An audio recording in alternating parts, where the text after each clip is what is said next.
Now, responsibility for all these components lies with a project sponsor and a project manager.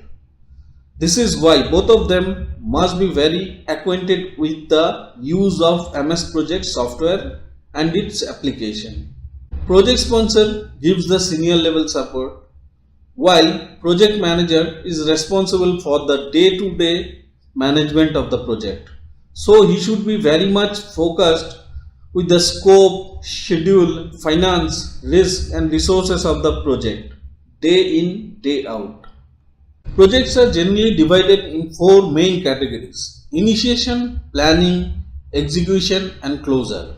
Planning and execution are the key areas where mainly monitoring and controlling of different attributes of the projects are done using MS Project software.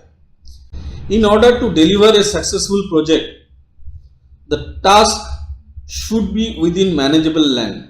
So the overall big picture is broken down into small, manageable and actionable parts, and these can be easily done using MS Project.